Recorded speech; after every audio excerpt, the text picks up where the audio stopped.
Welcome to Forward Ever, Leading in Challenging Times, presented by Worth Wealth Management, a weekly conversation with area leaders about how to persevere during uncertain times. Now here's your host, Gary Shorman. Hi, everyone, and welcome to Forward Ever, Leading in Challenging Times. Our program is brought to you by Worth Wealth Management.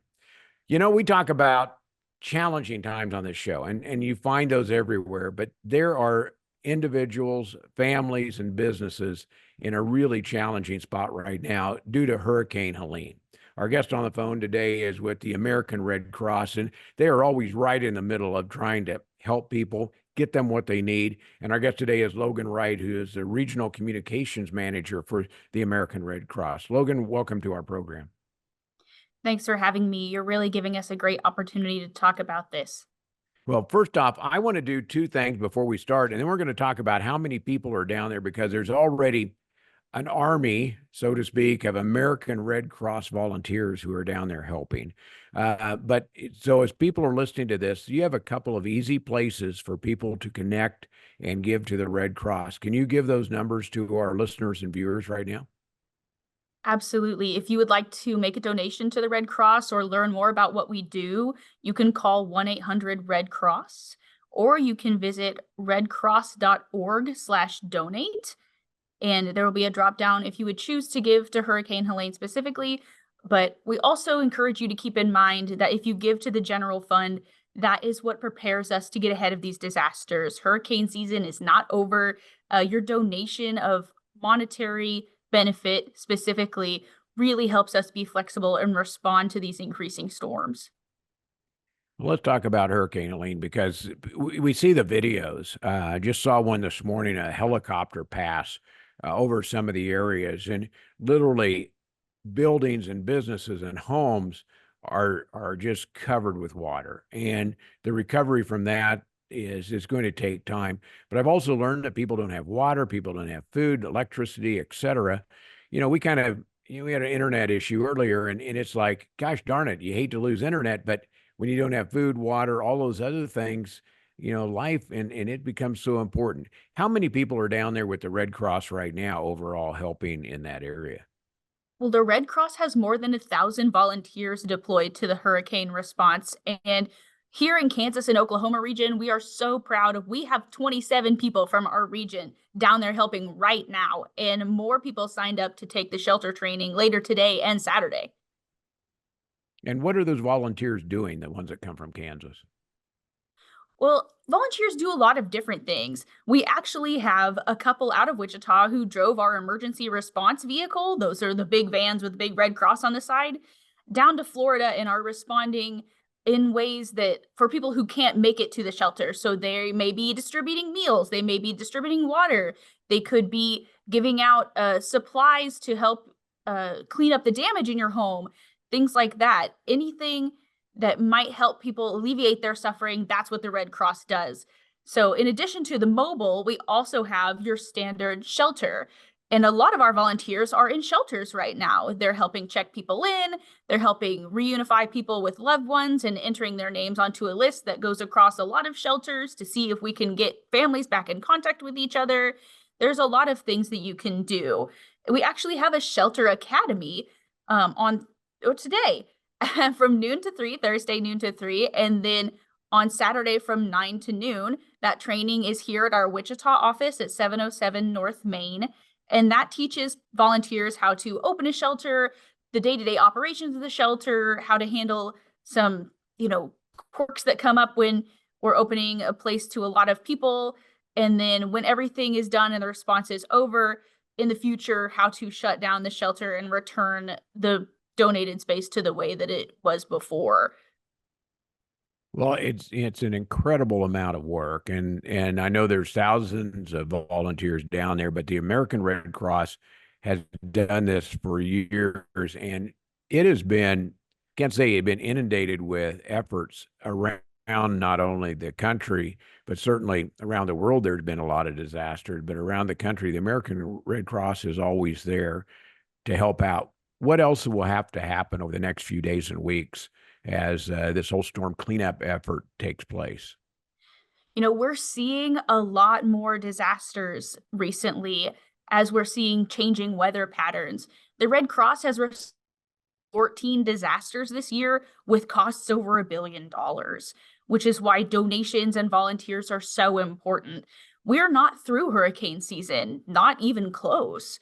So if you come to this training or you want to volunteer or donate, just know that there will be more things happening that we'll have to respond to, and no effort, no donation will be wasted. So in the next couple of days, we'll see shelter maintenance, we'll see damage assessment to help people put together some paperwork for their insurance. We'll see multi-agency resource centers opening where people can go and get help from lots of different agencies, not just the Red Cross, because we cooperate with a lot of national and local charities as well. We'll see more mobile meals. We'll see a lot of that kind of trying to return to normal. Anything that we can do to help is really the mission of the Red Cross, to alleviate human suffering. Now, you have vehicles as well. I know Kansas has vehicles because our foundation helped with some of those. But how many Red Cross vehicles are down there? How many could it take down there? My goodness, they could take thousands. But how many are down there right now? I'm not sure how many vehicles we have in total down there, but those emergency response vehicles are very helpful in a situation like this. We know not everybody can make it to the shelter, so we do have a way to get meals out, to get water out, to get shovels and trash bags and gloves out to people who may not be able to make it to the shelter. We will be running those meal routes for a significant amount of time. Usually we settle into a routine of sorts where you can expect to have at least lunch and dinner, brought into your area. Well, it is so important. And again, let's go to we're going to take a break and come back. But the number, if you would like to help out, you may not be able to volunteer and go down there and help move trees and clean up homes, but you can help by sending funds there to support the American Red Cross. One more time, Logan, what is the address? And we'll come back and talk about that again. How can people pick up the phone right now and go make a call? Where do they call? Call 1-800-RED-CROSS to make a donation, or visit redcross.org/donate. Okay, let's take a break, come back and talk about how you might volunteer. We talked about some of the training going on, but the importance of volunteers to this whole process, whether the disaster is in southeastern U.S. or whether it's right here in Kansas, volunteers are always needed. We'll be back with more with Logan Wright, the Regional Communications Manager from the American Red Cross, after this. Since 1776, the United States of America continues to stand tall. It's been tested before, many times. Through grit and the ability to move forward, we create better tomorrows. We help our clients live their best lives to and through retirement. We make it easier. Thank you, Kansas. Worth Wealth Management, enhancing lives and strengthening families. All right, good job. We're still hanging on with internet, so we're doing it. Yay. All right, coming down in 3, 2.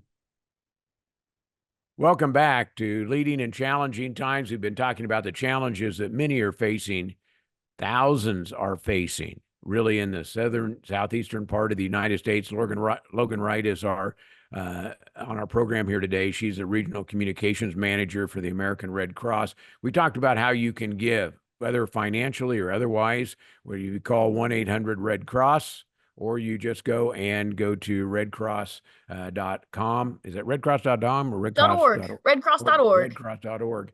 I knew I should have let you say it. But you can go there and give money, and that can be the biggest help of anything. But you talked about that training. Yeah. What is needed for volunteers? Is there's a never-ending need, but what do you need from a volunteer? What does it take to be a volunteer for the American Red Cross? The Red Cross has actually a ton of different volunteer opportunities. We're focusing on sheltering right now because we're in the midst of hurricane response, but I know that it's hard to go away for 2 weeks and give all of that time. So consider becoming a volunteer, even if it's just in your area. You don't have to deploy. When you see something happening in your community, like a house fire or a flood or a storm, we're in tornado community. So we really encourage people to go to redcross.org/volunteer and sign up to volunteer. We'll get you a background check. And if you'd like to do sheltering, absolutely. We have trainings coming up Thursday from noon to 3 and Saturday from 9 to noon at our Wichita office at 707 North Main. Or you could do something completely different, like be a blood logistics person. We need blood delivered to hospitals or brought to testing. You could check people in at blood drives. You could go into schools and teach them about preparedness. You could be part of our Prepare with Pedro program. You could run tables at markets and booths to spread the Red Cross message. If you have any sort of skill, whether it be really good at spreadsheets, emergency communications background, wanting to help people, experience teaching, there's so many skills that just normal people have that are really helpful to the Red Cross. So they can call that same number and find out Yep. about that, or where do they go to find out about Same becoming a number, volunteer? 1-800-RED-CROSS or redcross.org/volunteer. And it'll ask you a bunch of questions about what you want to do, get your background check started, and then somebody from the Red Cross will call you, contact you, and say, hey, we saw that you had this experience, or we saw you were interested in this. Like, let's have a conversation and learn about the best way for you to help the Red Cross. It can be so easy. Logan, how did you get involved with the Red Cross? I love being a Red Crosser. I have donated blood ever since I was 18, when you can start donating blood. I'm at 3 gallons now. Very proud to wear my 3-gallon Good for pin. you. Good for you. Yes. That's Marianne does that same thing. And I don't know if she's in gallons. I think she's in gallons somewhere, but she has some goals she wants to reach, but giving blood is so important. That's a great start. Absolutely.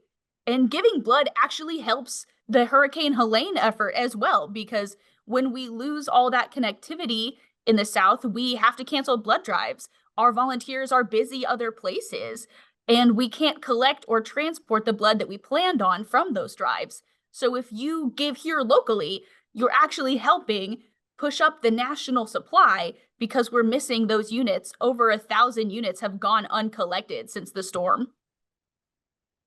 Boy, and that means so much, especially when you see all of the, the challenges people have, and over the next few weeks and month, getting the blood where it's needed, getting the help where it's needed, and you see that so often. You just feel for the people down there, but that could also happen in our area, and that's one of the things about the Red Cross. We'll deploy people there. But people also deploy to Kansas when there's an issue here in Kansas or Missouri or Nebraska or any of our home places just as well. Absolutely. I deployed earlier this year to the Sulphur tornado response, and it was life-changing. I wish that I could impress upon people just how much that you give just by being there. People were so happy to see the Red Cross because they knew that we at least had some sort of stability. We had something to help them. Somebody was there for them. And so if you have the opportunity to deploy even somewhere relatively close by as Oklahoma, next tornado season is coming up in the spring. So if you have time to deploy, it's amazing. The people who deploy are so dedicated. They come back changed. They have given a life-changing experience to someone. I really cannot overstate how cool it is to volunteer. But if you can't make that commitment, please give blood if you can. That national supply is very important, and the logistics are messed up by the storm. We need that blood to distribute to hospitals to make sure that the health of everyone is maintained. And if you can't give blood, give money. Again, call 1-800-RED-CROSS or go to redcross.org/donate. And if you can't give any of those things, give us your time, give us your shout out. We have lots of stuff on social media that you can share. Come take a picture with us in an event, tell your friends about us, wear our pin. Anything to get the word out helps as well. Well, that's a good way to end the program here, because there's going to be help for weeks, months, and years rebuilding down there. But that first response that the Red Cross does is just amazing care to people who are really needed. Hopefully we won't need it on our end, but also hopefully we have people who can go volunteer and be a part of that. So Logan, thanks for joining us today. Thank you for having me and helping us spread the word. Logan Wright, who is the Regional Communications Manager for the American Red Cross, has been our guest today on Forward Ever. Thanks to you for listening. Even more thanks to you if you listen and you give to the American Red Cross. I appreciate so much if you pick up the phone, go to the internet and do that for the American Red Cross. That's so important, especially when you see what's happening as a result of Hurricane Helene. Thanks for listening. Our program is brought to you by Worth Wealth Management, where you can live with confidence. I'm Gary Shorman.